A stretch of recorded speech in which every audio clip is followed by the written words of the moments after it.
നിങ്ങൾക്കറിയോ, income tax 3 കൊല്ലം കറക്റ്റായിട്ട് file ചെയ്ത് കഴിഞ്ഞാൽ ബാങ്കുകൾ വീട്ടിൽ വന്ന് ലോൺ തരും.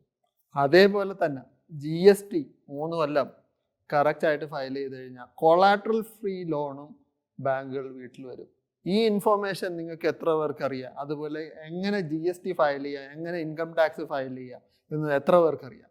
ഇത് അറിഞ്ഞിരുന്നെങ്കിൽ നിങ്ങൾക്ക് അറിയാവുന്ന പലവരുടെയും ലൈഫിൽ ബിഗ് ചേഞ്ച് നിങ്ങൾക്ക് വരുത്താൻ പറ്റുമായിരുന്നു. നമസ്കാരം, എൻ്റെ പേര് സഹദ്. ഞാൻ സ്കില്ലിങ്ങിലെ ഒരു ഓൺട്രപ്രണറാണ്. എൻ്റെ കമ്പനിയുടെ പേര് എനർജി ഇന്ത്യ, അതുപോലെ തന്നെ EME എഡ്യൂക്കേഷൻ. ഞാൻ എൻ്റെ കരിയർ സ്റ്റാർട്ട് ചെയ്തത് വിപ്രോ എന്ന് പറഞ്ഞ MNCയിൽ കൺസൾട്ടൻ്റ് ആയിട്ടാണ് സ്റ്റാർട്ട് ചെയ്തത്.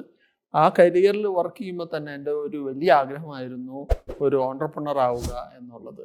അന്ന് ഞാൻ മനസ്സിലാക്കിയ ഒരു കാര്യം, നമ്മൾ സ്കില്ലിംഗ് മേഖലയാണ് തിരഞ്ഞെടുക്കുന്നതെങ്കിൽ നമുക്ക് ആ മേഖലയിൽ നമുക്ക് നമ്മുടെ കസ്റ്റമേഴ്സിനോ നമ്മളായിട്ട് ഇൻവോൾവ് ചെയ്യുന്ന ആൾക്കാർക്ക് വലിയൊരു ഇമ്പാക്റ്റ് അവരുടെ ലൈഫിൽ കൊണ്ടുവരാൻ പറ്റും. കാര്യം ഇന്ന് നമുക്ക് നോക്കിക്കഴിഞ്ഞാൽ ലോകത്തിൽ ഹൈ പെയ്ഡ് ആയിട്ടുള്ള ആൾക്കാർക്ക് സാലറി, അതുപോലെ ജോബ് പൊസിഷൻസും എല്ലാം കിട്ടുന്നതിന് കാരണം അവരുടെ സ്കില്ലുകളാണ്.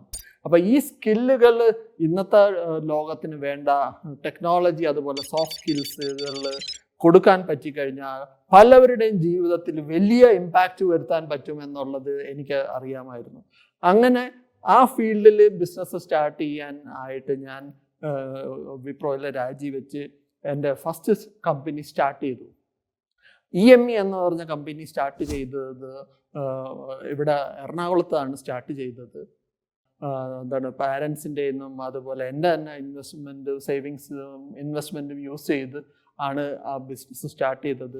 നമ്മൾ സ്റ്റാർട്ടിങ്ങിൽ കുറച്ച് എംപ്ലോയീസ് ഉണ്ടായിരുന്നു. ആ എംപ്ലോയീസിനെ വെച്ച് നമ്മൾ സ്റ്റാർട്ട് ചെയ്തു. ബിസിനസ് തുടങ്ങിക്കഴിഞ്ഞപ്പോഴാണ് നമുക്ക് മനസ്സിലായത് ബിസിനസ് എന്ന് പറഞ്ഞത് ജോലി പോലെ അല്ല, വളരെ ടഫായിട്ടുള്ളൊരു ഗെയിമാണ്. ഏറ്റവും ഇമ്പോർട്ടൻ്റ് കാര്യം നമുക്ക് മനസ്സിലാവുന്നത്, എല്ലാ മാസവും സാലറി സ്റ്റാഫിന് കൊടുക്കണം. നമ്മളൊരു 10 കൊല്ലം നമുക്ക് സാലറി കിട്ടിക്കൊണ്ടിരുന്നതിൽ നിന്ന് ടോട്ടലി ഡിഫറെൻ്റ് ആയിട്ട് എല്ലാ മാസവും 30-ാം തീയതി ആകുമ്പോഴേക്കും നമ്മൾ സാലറി കൊടുക്കുന്നത്. That is the first tension you get. രണ്ടാമത്തത്, നമ്മൾ വാങ്ങിച്ചു വെച്ചേക്കുന്ന പ്രൊഡക്റ്റുകൾ അത് സെല്ല് ചെയ്യുക. അതിനെക്കാട്ടി ഏറ്റവും ഇമ്പോർട്ടൻ്റ്, ഈ പ്രോഡക്റ്റുകൾക്കെല്ലാം ഒരു എക്സ്പയറി ഡേറ്റ് ഉണ്ട്. ഈ എക്സ്പയറി ഡേറ്റിന് മുന്നേ ഇത് പ്രോഡക്റ്റുകൾ സെല്ല് ചെയ്തില്ലെങ്കിൽ നമുക്ക് വരുന്ന വലിയ നഷ്ടമായിരിക്കും.